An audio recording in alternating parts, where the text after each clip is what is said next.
Hola otra vez, qué gusto tenerlos aquí. Y hoy vamos a hablar un tema que está espectacular y es de la adolescencia, pero con un componente que desafortunadamente está muy de moda, que son las adicciones.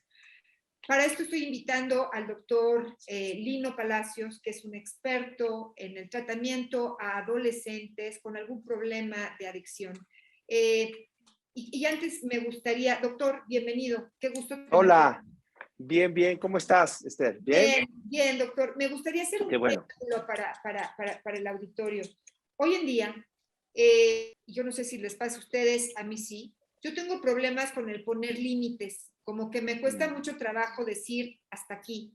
Y entonces de repente estamos educando a niños y estamos llegando a la adolescencia con chavitos sumamente rebeldes, que siento que no están siendo felices, que están teniendo problemas serios y que de repente son tal vez por nuestra culpa de no saber decir, no, párale, no, eso no, a ver, alto. Porque resulta que ahora los chavos, doctor, y estarás de acuerdo conmigo, son muy hábiles. Y entonces los niños de 13, 14 años tienen unas respuestas que nos dejan como papás, así de, ¿eh? Claro, Sí, pero si los dejamos que sigan, vamos a tener chavitos que van a tener problemas de adicciones y que a lo mejor, híjole, doctor, te quiero hacer una pregunta que me preocupa mucho. ¿Cómo saber cuando tu hijo puede llegar a tener problemas de adicciones o cómo saber cuando tu hijo ya tiene problemas de adicciones y necesitamos llevarlo contigo inmediatamente? Porque esto hay que poner claro, un alto. te agradezco mucho de verdad el que nuevamente me invites a charlar y yo gustoso. Pues mira, sí es un tema muy, muy interesante y muy difícil. Es un área que a mí me interesa y que he visto desde hace más de 20 años y me interesa ver adolescentes. Y es una etapa muy importante, como todas las demás, pero en especial esta es una etapa importante y además, diríamos, con muchas cosas muy atractivas, porque por un lado ya hay un cerebro que está casi, en muchas cosas, mucho más conformado. Hay esta capacidad de poder imaginar, de poder abstraer. Hay muchas cosas, pero por el otro lado no hay tanta malicia. Entonces es una etapa crucial en muchas cosas. Entonces, tú dijiste algo que es muy cierto sobre a veces a los papás nos cuesta trabajo poner límites. Y es cierto. Y a veces confundimos el poner límites con ser agresivos, a veces confundimos el poner límites con ser de pronto muy estrictos, pero en realidad los niños tienen que saber, y las niñas y los adolescentes, como es en este tema, los adolescentes tienen que saber que los límites son muy importantes en la vida. Y lo quiero poner específicamente para el tema de las adicciones. El cerebro es un cerebro que se va conformando por muchos años. No cuando nacemos, no está conformado del todo. Y cuando llegamos a la adolescencia, nuestro cerebro está todavía muy ávido de muchas cosas y se va formando todavía. Si ese cerebro en la etapa adolescente entra en contacto con sustancias como alcohol, como tabaco, como otras drogas, lo que puede pasar es que haya una mayor probabilidad de hacerse adicto o que haya más dificultades para dejarlo. Es un cerebro que estaba todavía en conformación. Entonces, de pronto veo que hay costumbres en algunas familias en donde de pronto dicen, fíjate que, bueno, si vas a tomar, pues toma en casa y te voy a enseñar cómo, cuando son adolescentes. Y es un cerebro que todavía es muy inmaduro, insisto. Y es muy importante entender que en el cerebro de los adolescentes la toma de decisiones se basa más en las emociones, no se basa en la razón. O sea, decirle a un chico, di no, aléjate, no es tan efectivo. Lo efectivo es lo afectivo. Y entonces el problema es que las decisiones las toman así, diciendo, no me importa, lo quiero vivir, lo quiero hacer. Entonces, por eso es tan importante que en las familias donde hay estas confusiones, tengamos claro que no pueden consumir ningún tipo de sustancia ilícita para ellos, porque para nosotros puede ser lícito el alcohol o el tabaco, pero para ellos es ilícito todas, el alcohol, el tabaco y otras drogas. Entonces, sí es muy importante esta claridad en el mensaje.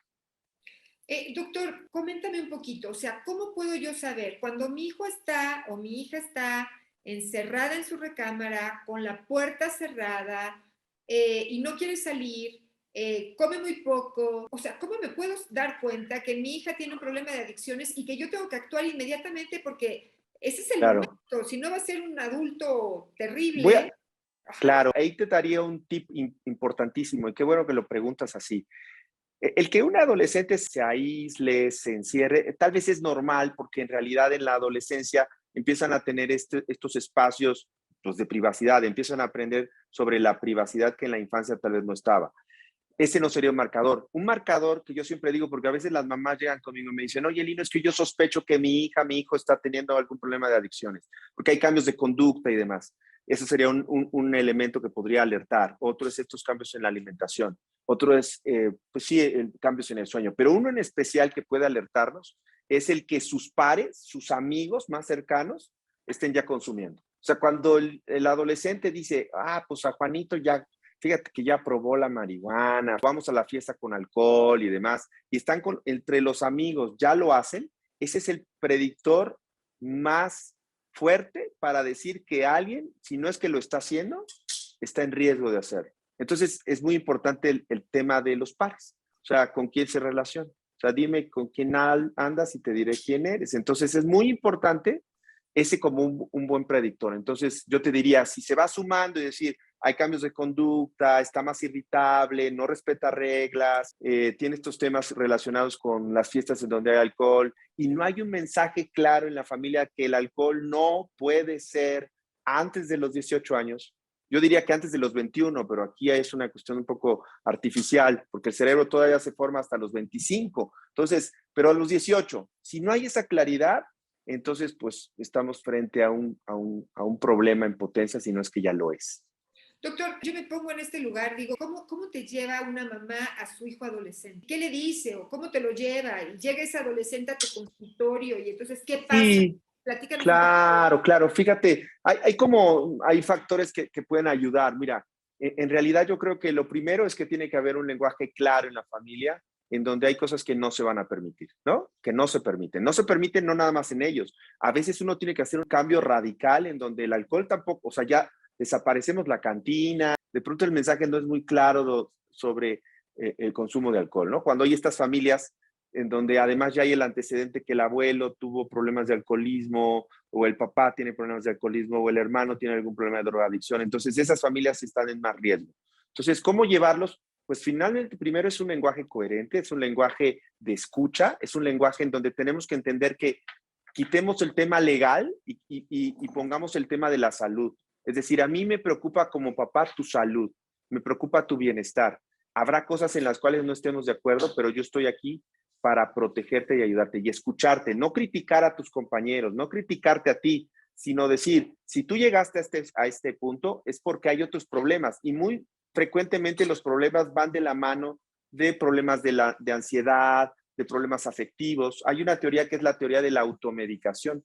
La teoría de la automedicación dice eso, que finalmente los adolescentes buscan compensar de alguna manera el poder equilibrar su estado de ánimo, el poder disminuir su ansiedad. Entonces, por eso consumen marihuana, porque la marihuana puede disminuir, puede tranquilizar, o consumen alcohol porque los tranquiliza, o pueden de pronto estar muy deprimidos y entonces consumen algún estimulante, es decir, drogas como tachas o como cocaína. Entonces, hay de todo en esto, ¿no? O hay tipos de especies de marihuana que pueden tener factores euforizantes. Entonces, esa es la teoría de la automedicación que ajusta muy bien a lo que estamos mencionando y el motivo realmente por el cual puedan llevarlos además es interesarnos genuinamente en su salud. O sea, a mí me interesa tu salud, hija, quiero ayudarte.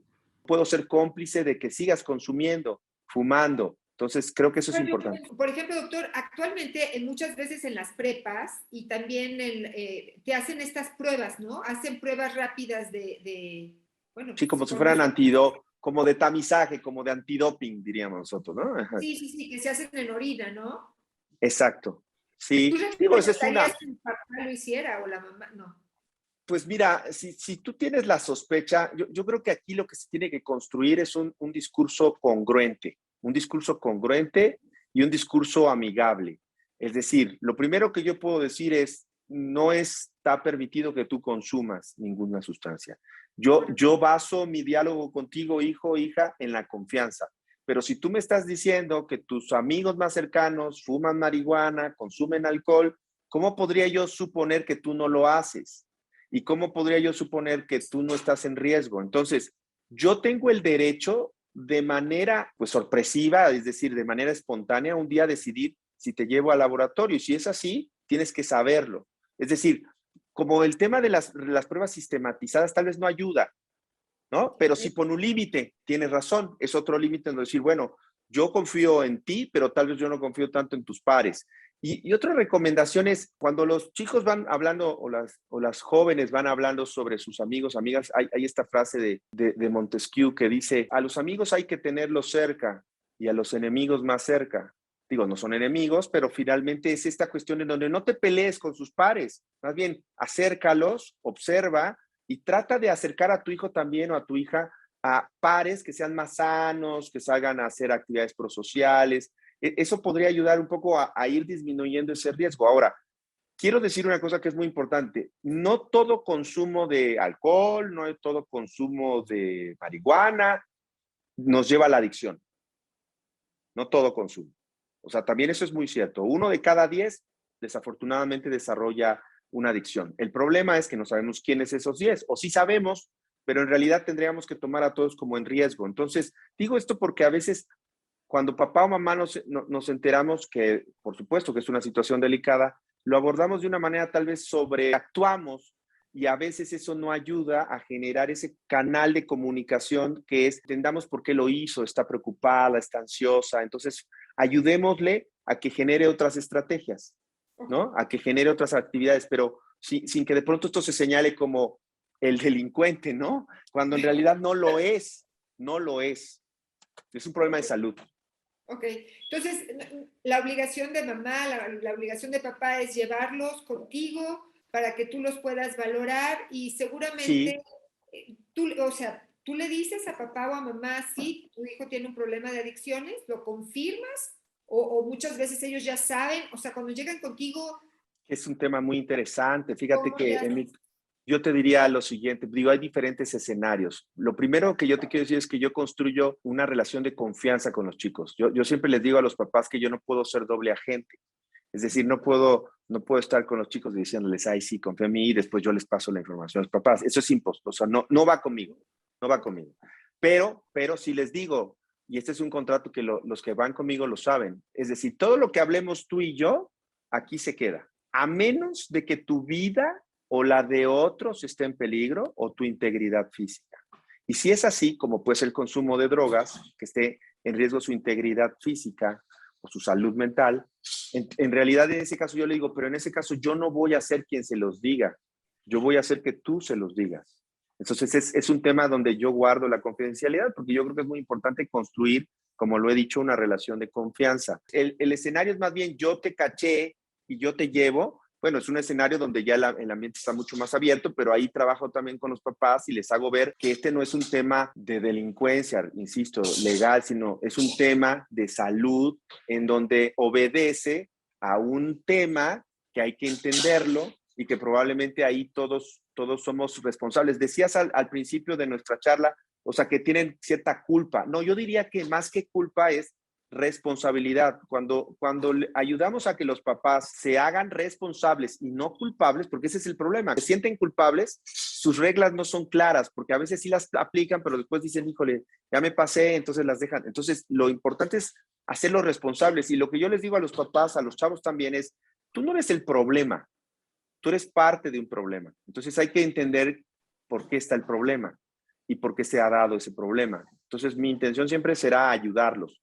Y bueno, pues el diálogo tiene que ser así, directo con ellos y afectivo, sobre todo. Oye, tú tienes mucha experiencia con adolescentes, ¿verdad, doctor? Mucho, mucho. Entonces, yo te podría decir que son O más sea, de eres 20 como años. experto, ok, eres Soy experto experto. en adolescencia, No soy adolescente. como, soy el experto. Ok, en adicciones y adolescencia. Ok, muy En interesante. adolescentes con problemas de salud y adicciones, sin duda, Doctor, yo creo que de este tema vamos a seguir hablando porque la verdad es que sin duda. como papás es frustrante, desesperante. Entonces, bueno, creo que es un tema del que podemos seguir platicando. Te agradezco mucho el haber estado con nosotros Muchísimas gracias. en esta primera cápsula que hacemos de adicciones de adolescencia. Sí, Muchísimas gracias. Mande, gracias a ti, diría ya por último, es que, y cerrando como comenzamos al inicio, Los papás tenemos que ser papás. Ese es el mejor tip para que les puedo dar. Nos vamos a equivocar, vamos a tener muchos aciertos, pero tenemos que ser papás. No tenemos que ser ni amigos, ni el hermano mayor. Tenemos que ser papás. Y ser papás es poner límites. Ser papás es cuidar a nuestros hijos. Ser papás es a veces tomar decisiones que tal vez no son tan populares, pero que ayudan a que nuestros hijos tengan un mejor pronóstico y tengan una mejor adultez. Muy interesante, doctor. No, regresamos contigo definitivamente con este tema de adolescentes y adicciones. Muchas Te envío un gracias. fuerte abrazo. Cuídense Igual, mucho. Bye, chao. bye. Bye, Chao. gracias.